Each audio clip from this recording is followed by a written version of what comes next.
मीरा चरित सौभाग्य कुँवरी राणावत।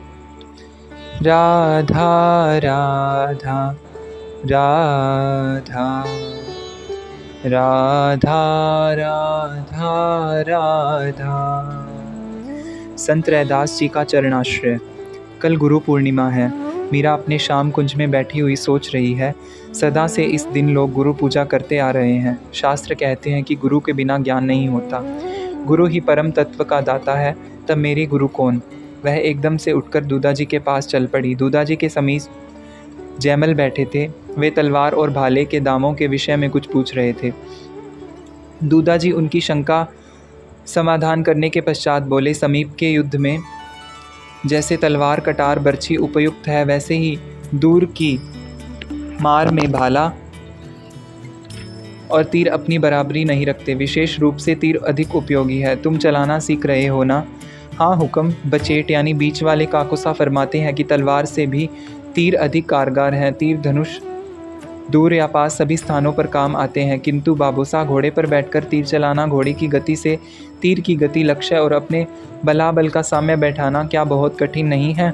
अभ्यास होने पर कुछ भी कठिन नहीं होता बेटे। यदि देह लचीली है, भुजाओं में बल है, मन में धैर्य और बुद्धि में निर्णय की शक्ति है, तो सफलता चरण तले रहती है। अपने साथ साथ अपने अश्व को भी साधो। योद्धा का आधा बल उसका अश्व है, यह मत भूलो। इसीलिए गरीब राजपूत स्वयं भुने चने खाकर भी अपने अश्व को घी से सनी रातीब खिलाते हैं। राजपूतों की स्त्रियां अपने पति के अश्व की पूजा सेवा करती हैं, क्योंकि वही रण में विजय का बड़ा माध्यम है और घायल होने पर वही प्राणों पर खेलकर स्वामी को घर लाता है। इसी कारण नवरात्रि में शक्ति यानी करवाल और केकान यानी घोड़ा दोनों की पूजा होती है। अतः ध्यान रखो कि तुमसे तुम्हारा अश्व योग्यता और बल में तनिक भी कम न हो। किंतु बाबूसा, युद्ध में अश्व कम नहीं मरते? तब फिर जैमल ने पूछा। बहुत से अश्वों को युद्ध के लिए एक साथ साधाया जाता है।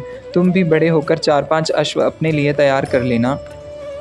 सबसे बड़ी बात यह है बेटा कि आदमी को घोड़े की सवारी आनी चाहिए। आदमी के प्यार, सेवा, एड़ और लगाम के संकेत से साधारण पशु भी विशेष हो जाता है, और भूखा थका घायल होने पर भी स्वयं के प्राण निकलने तक वह अपनी बुद्धि के अनुसार घायल अथवा मूर्छित स्वामी की रक्षा करता है।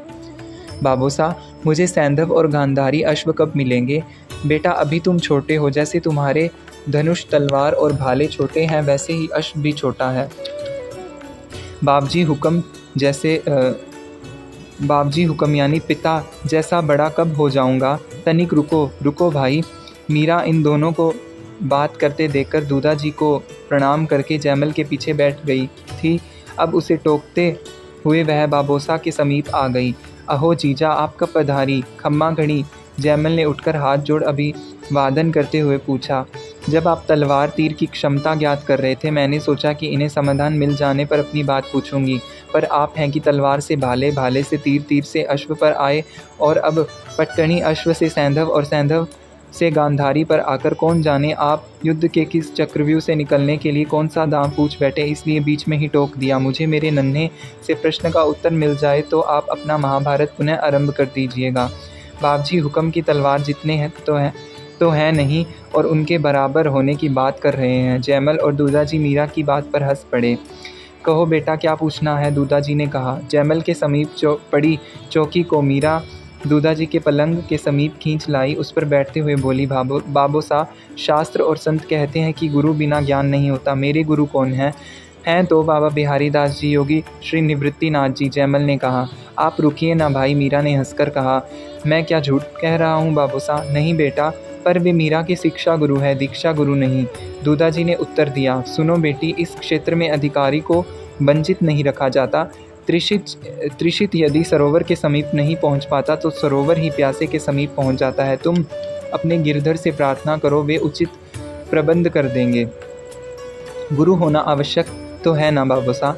आवश्यकता होने पर अवश्य ही आवश्यक है। यूँ तो तुम्हारे गिरधर गोपाल स्वयं जगत गुरु हैं। गुरु शिक्षा ही देते हैं, शिक्षा जहाँ से भी मिले ले लो। मंत्र? उसके इस छोटे से प्रश्न पर दूधा जी हंस दिए। भगवान का प्रत्येक नाम मंत्र है बेटी। उनका नाम उनसे भी अधिक शक्तिशाली है, यही तो अब तक सुनते आए हैं। वह कानों को ही प्रिय लगता है बाबूसा, आंखें तो प्यासी ही रह जाती हैं। अनायास ही मीरा के मुख से निकल पड़ा, पर बात का मर्म समझ में आते ही सकुचा करके उसने दूदाजी की ओर पीठ फेर ली। उसमें इतनी शक्ति है बेटी की आंखों की प्यास बुझाने वाले को भी खींच लाए। उसकी पीठ की ओर देखते हुए मुस्कुराकर दूदाजी ने कहा, जाऊं बाबूसा? मीरा ने पीठ फेरे हुए ही पूछा। जाओ बेटी। जीजा ने यह क्या कहा बाबूसा? और लाज काहे की आई उनको? वह तुम्हारे क्षेत्र की बात नहीं है बेटा। बात इतनी ही है कि भगवान के नाम में भगवान से भी अधिक शक्ति है, और उस शक्ति का लाभ नाम लेने वाले को ही मिलता है। मीरा ने श्यामकुंज में जाकर अपने गोपाल के सन्मुख बैठ एक तारा उठाया। मोहि लागी लगन गुरु चरणन की, मोहि लागी लगन गुरु चरणन की, चरण बिना मोहि कछु नहीं भावे, जग माया सब सपनन की, भवसागर सब सूख गयो है, फिकर नहीं मोहि तरनन की, मीरा के प्रभु गिरधर नागर, आस लगी गुरु सरनन की। और महारा सतगुरु बेगा आजो जी, मारे सुखरी सिर बहाजो जी, महारा सतगुरु बेगा आजो जी, मारे सुखरी सिर बहाजो जी। तुम बिछड़िया दुख पाऊँ जी, मैं मन माही मुरझाऊँ जी, मैं कोयल जू कुरलाऊँ जी, कछु बाहर नहीं कह पाऊँ जी। मोही बागण बिरह सतावे जी, कई किया पार न पावे जी, ज्यों जल त्यागा मीना जी, तुम दर्शन बिना खीना जी, ज्यों चकवी रैन न भावे जी, बा उगो भान सुहावे जी। ऊँ दिन कदै करोला जी, मारे आंगण पाव धरोला जी, अरज करे मीरा दासी जी, गुरुपद रज की प्यासी जी, अरज करे मीरा दासी जी, गुरुपद रज की प्यासी जी। रात को स्वप्न में मीरा ने देखा महाराज युधिष्ठिर की सभा में प्रश्न उठा कि प्रथम पूज्य यानी सर्वश्रेष्ठ कौन है जिसका प्रथम पूजन किया जाए। ऋषियों मुनियों की ओर से ध्वनि आई, श्री कृष्ण ही प्रथम पूजा के योग्य हैं। वृद्ध महारथी और ज्ञान वृद्ध परम भागवत भीष्म पितामह ने उठकर उनकी बात को दोहराया। युधिष्ठिर, श्री कृष्ण ही परम पूज्य हैं। क्षत्रिय सभा में मरमर ध्वनि उठी। उसी समय कनिष्ठ पांडव सहदेव उठे। हम श्री कृष्ण का प्रथम पूजन कर रहे हैं। जिसे यह न रुचे, सम्य न हो, उसके सिर पर मेरा वाम पद। मीरा का हृदय गर्व से भर उठा। उसने नेत्र उठाकर ऊंचे सिंहासन पर विराजित उस मेघ वर्ण दिव्य वपु की ओर देखा। ओह, छवि सुषमा की उत्ताल लहरें लेता हुआ सौंदर्य सागर, नन्हा सा तो मानव मन उसमें है, अपार सुख सागर समावे ही कैसे। जो थोड़ा बहुत समाता है उसे सीमा में बंधी यह वाणी कैसे वर्णन कर पाए। वे अरुण अमल मृदुल चारु चरण अपने दोनों हाथों में भरकर देवी पांचाली के हाथों में थमी झाड़ी से ढलते जल और नेत्र जल से धर्मराज ने अच्छी तरह धोए। कृष्णा ने आंचल से भली प्रकार पहुंचकर उन्हें धीरे से सुकोमल पाद पीठ पर रखा। वह प्रक्षालन जल अपनी देह पर छिड़क करके पान किया और फिर पूजा आरंभ की। गंग जनक हर ही धन सिंधुजा कर लालित पाद पद्मों की कुमकुम केशर अक्षत पुष्प भेंट अर्चना की। और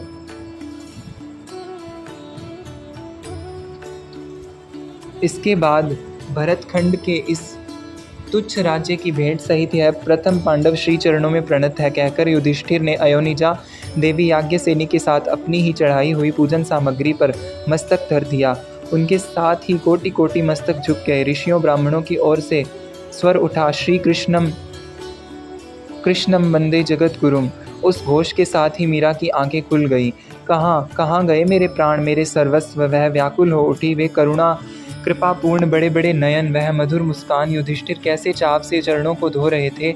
उनके हाथ मानो उन चरणों से विलग होना ही नहीं चाहते हों। देवी द्रौपदी और धर्मराज के मुख पर विनय प्रेम और समर्पण के वे भाव, अपनी ही चढ़ाई वे वस्तुएं, वह बहुमूल्य पूजन समारंभ उन्हें अत्यंत तुच्छ लग रहा था। उनकी क्षण क्षण चंचल होती वह विवश दृष्टि मानो कहती थी कि यह चक्रवर्ती पद, धरा की यह संपत्ति, मेरी यह देह, ये प्राण, आह, कुछ भी तो ऐसा नहीं है जो इन चरणों में चढ़ाकर तनिक सा संतोष पा जाऊं। यह सब तो पहले से ही इनका है, मैं इन्हें क्या भेंट करूं। यह अल्पमति अल्प प्राण युधिष्ठिर तो सदा से तुम्हारा ही है। केवल मेरे संतोष के लिए स्वीकृति प्रदान करके मुझे गौरव प्रदान करो। मेरे प्रभु धर्मराज के भाव कितने दिव्य हैं। ऐसे दिव्य भाव मुझे कब प्राप्त होंगे, कब प्राणों की व्याकुलता उन्हें कृपा परवश करेगी। वे सब लोग कह रहे थे कि कृष्णम वंदे जगत गुरुम। सच तुम ही तो सच्चे गुरु हो। आज तुम जिस संत के रूप में पधारोगे मैं उनको ही गुरु मान लूँगी। नित्य कर्मों से निवृत्त होकर उसने गिरधर गोपाल को नया श्रृंगार धारण कराया, गुरु भाव से उनकी पूजा की और फिर गाने लगी। री मेरे पार निकस गया सतगुरु मार्या तीर, री मेरे पार निकस गया सतगुरु मार्या तीर। बिरह जाल लगी उर अंतर व्याकुल भया शरीर, इत उत चित लय नहीं कबहूँ डारी प्रेम जंजीर। कह जाने मारो प्रीतम प्यारो और न जाने पीर, कहाँ करूँ मेरे बस नहीं सजनी नैन झरत दो नीर। मीरा कहे तुम मिल्या बिन प्राण धरत नहीं धीर। बंद नेत्रों से झरते जल ने उसके वक्ष को भिगो दिया, प्राणों की व्याकुलता ने कंठ पर मानो आवेग की श्रृंखला चढ़ा वाणी को कैद कर लिया। अपनी दशा को छिपाने के प्रयत्न में उसने सखियों की ओर से पीठ फेरकर भीत पर दोनों हाथों और सिर को टेक दिया। रुदन को मौन रखने के प्रयत्न में देह रह करके झटके खाने लगी। स्वामिनी की यह दशा देख दासियां कीर्तन करने लगी। चंपा और चमेली उसके दोनों ओर खड़ी हो गई और कहीं अचेत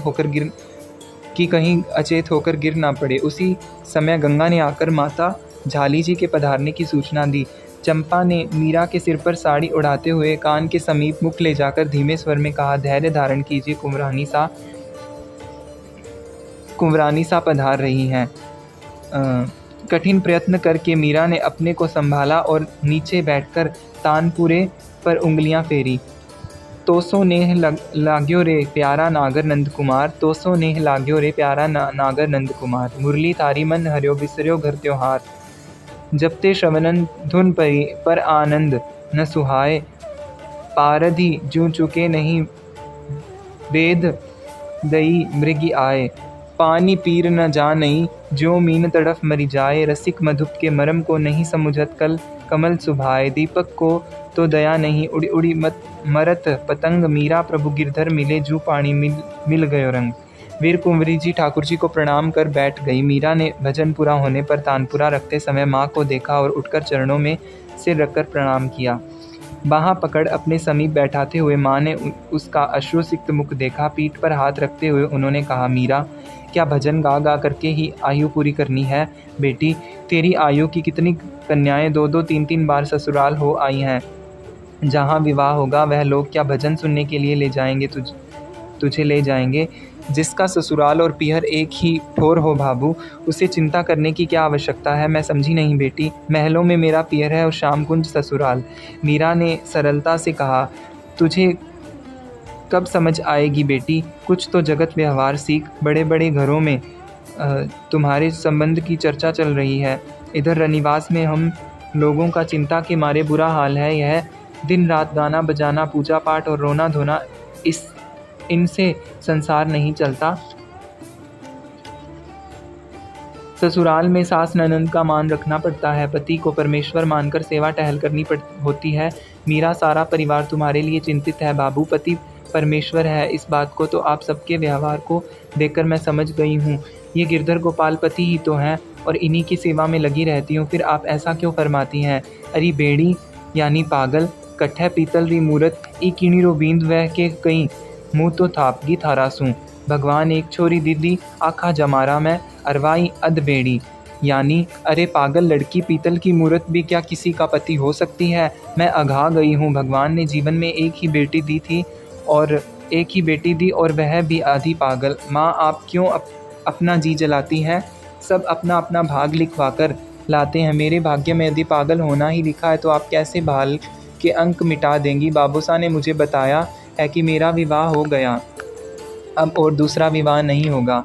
कब हुआ तेरा विवाह? हमने न देखा न सुना। कब पीठी यानी हल्दी चढ़ी, कब बारात आई, कब विवाह विदाई हुई? कन्यादान ही किसने किया? यह बाबूसा ने ही तुझे सिर चढ़ाया है, अन्यथा तो सब अब तक ससुराल जाकर जूनी यानी पुरानी हो जाती। यदि आपको लगता है कि विवाह नहीं हुआ तो अभी कर दीजिए ना। वर को कहीं से आना है न कन्या को, दोनों आपके सन्मुख है। दूसरी तैयारी ये लोग कर देंगी। उसने अपनी सखियों की ओर देखा। 2 जनी जाकर पुरोहित जी और कुंवर सा को बुला लाएंगी। मीरा ने कहा, हे भगवान, अब मैं क्या करूं? रनिवास में सब मुझे दोषी ठहराते हैं कि बेटी को समझाती नहीं, और यहाँ यह हाल है कि सिर फोड़कर मर जाओ तब भी इस लड़की के मस्तिष्क में एक बात भी नहीं घुसती।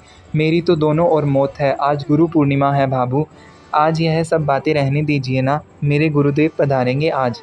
यह और क्या नई बात सुन रही हूँ? तेरे और कौन से गुरु पधारने वाले हैं? वे बिहारी दास जी, या वे हाथ पैर तोड़ने मरोड़ने और समाधि वाले निवृत्तिनाथ जी? ऐसा मत कहिए माँ, वे महात्मा हैं, संत हैं, उनकी निंदा से दोष लगता है। मैं निंदा नहीं, सत्य बात कह रही हूँ। वे महात्मा और संत हैं ठीक, पर तुझे महात्मा और संत बनाकर उन्होंने हमारी आशा अभिलाषाओं में कांटे बो दिए हैं। नारी का सच्चा गुरुपति ही होता है। फिर बाबू, आप मुझे गिरधर की ओर से विमुख क्यों करती हैं? ये तो आपके ही सुझाए हुए पति हैं ना। झाली जी ने उसे गोद में भर लिया। आहा, जिस विधाता ने इतना सुंदर रूप दिया, उसने ऐसी पागल बुद्धि क्यों दी कि यह सजीव मनुष्य और पीतल की मूरत में अंतर ही नहीं समझती। वह तो उस समय तू जिद कर रही थी, इससे तुझे बहलाने के लिए कह दिया था। आप ही तो कहती हैं कि कच्ची हांडी पर खींची रेखा मिटती नहीं और पकी हांडी पर गारा नहीं ठहरता। उस समय कच्ची बुद्धि में आपने यह बिठा दिया कि गिरधर मेरे पति हैं। अब 10 वर्ष की होने पर कहती हैं कि वह बात तो बहलाने के लिए कही थी। बाबू, मैंने तो आज तक सुना जाना है कि मनुष्य शरीर भगवत प्राप्ति के लिए मिलता है, इसे व्यर्थ कार्यों में लगा देना मूर्खता है। हे भगवान, मेरी सुमन सुकुमार बेटी को यह बाबाओं वाला पथ कैसे पकड़ा दिया गया? अब क्या होगा? झाली जी की आंखों से आंसू बरस पड़े। आप दुख न करिए बाबू, कहिए अभी मुझे क्या करना है जिससे आप प्रसन्न हो? देख, सूर्य नारायण ने आकाश में कितना पथ पार कर लिया है, पर तूने अभी तक अन्न का दाना भी मुख में नहीं लिया। तू भूखी रहे तो क्या मेरे गले कुछ उतरेगा? मेरे भाग्य में विधाता ने तेरी चिंता करते करते ही मरना लिखा है। बस इतनी सी बात। लो पधारो, मैं चलती हूँ भोजन करने के लिए। आपके मुख से भोजन का नाम सुनते ही जोर की भूख लग आई है। मीरा उठकर माँ के साथ चल पड़ी। अरे, तुम सब केवल इसके आगे पीछे ही घूमती हो। इस भोली बेटी को संसार की ऊंच नीच भी तो समझाया करो ज़रा। झाली जी ने दासियों की ओर देखकर कहा। अरे अन्नदाता, हमारी भला समझाने जैसी हैसियत कहाँ? मिथुला ने कहा। बाईसा हुक्म ने तो सब शास्त्र पढ़े हैं, बड़े बड़े विद्वान भी बोल नहीं पाते इनके आगे। ये शास्त्र ही तो आज बैरी हो गए। उन्होंने निश्वास छोड़कर कहा और बेटी के साथ भोजनशाला की ओर मुड़ गई। वे मन में सोच रही थी कि क्यों नहीं अन्नदाता ने इसे अन्य लड़कियों की भांति सामान्य रहने दिया। इसकी विशिष्टता अब सबका सिरदर्द बन गई है। इसके लिए अब जोगी राजकुंवर कहाँ से ढूंढें? सायंकाल अकस्मात विचरते हुए काशी के संत रैदास जी का मेड़ते में पधारना हुआ। दूधाजी बहुत प्रसन्न हुए। यद्यपि रैदास जी जाति के चमार थे, किंतु संतों की, भक्तों की कोई जाति नहीं होती। वे तो प्रभु के निज जनप्रिय जन हैं बस।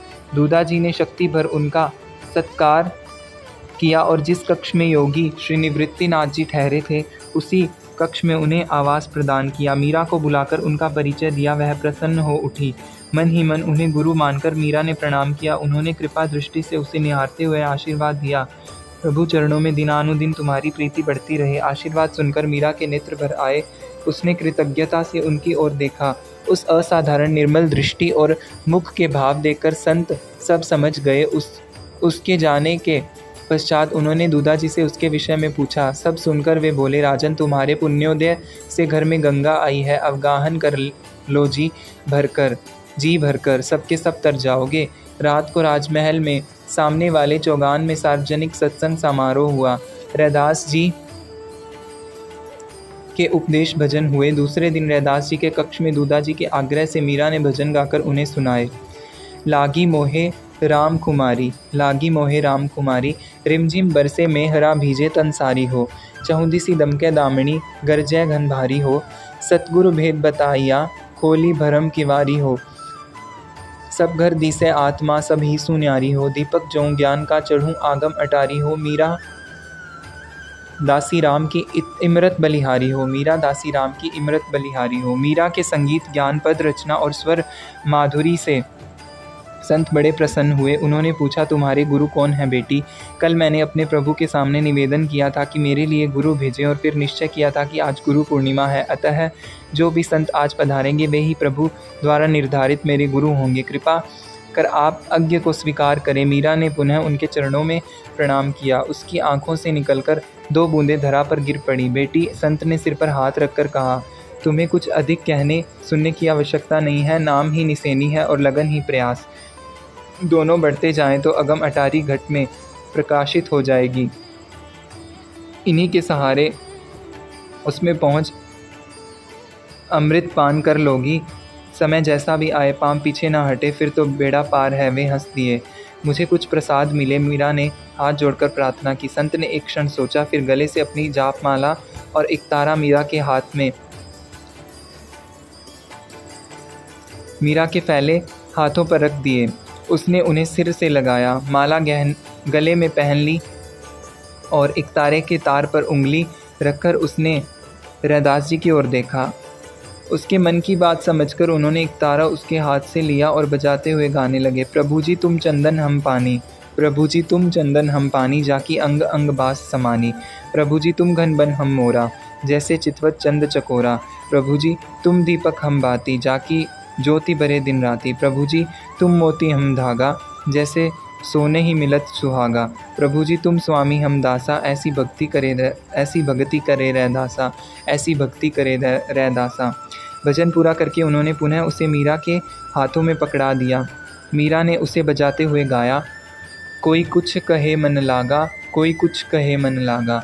ऐसी प्रीत लगी मनमोहन, ज्यों सोने में सुहागा। जन्म जन्म का सोया मनुआ, सकुद सतगुरु सबद सुन जागा। मात पिता सुत कुटुंब कबीला, टूट गया ज्यों तागा। मीरा के प्रभु गिरधर नागर, भाग हमारा जागा। संत रैदास 2 दिन मेड़ता में रहे। उनके जाने से मीरा को सूना सूना लगा। वह सोचने लगी, 2 दिन सत्संग का कैसा आनंद रहा। सत्संग में बीतने वाला समय ही तो सार्थक है। उसकी चित्तवृत्ति सदा निजानंद में कैसी रमी रहती है। उनकी चित्तवृत्ति सदा निजानंद में कैसी रमी रहती है। प्रभु ऐसी अवस्था मेरी कब होगी। वह गाने लगी, छोड़ मत जाजो जी महाराज, छोड़ मत जाजो जी महाराज। मैं अबला बल नाय गोसाई, तुम ही मेरे सरताज। मैं गुणहीन गुण नाय गोसाई, तुम समरथ महाराज। थारी होय के किण रे जाऊं, तुम ही हिबड़ारो साज। मीरा के प्रभु और न कोई, राखो अब के लाज। मीरा के प्रभु और न कोई, राखो अब के लाज। जय श्री मीरा, जय श्री गिरधर। राधा राधा राधा, राधा राधा राधा। जय जय श्री राधे, जय जय श्री राधे, जय जय श्री राधे श्याम।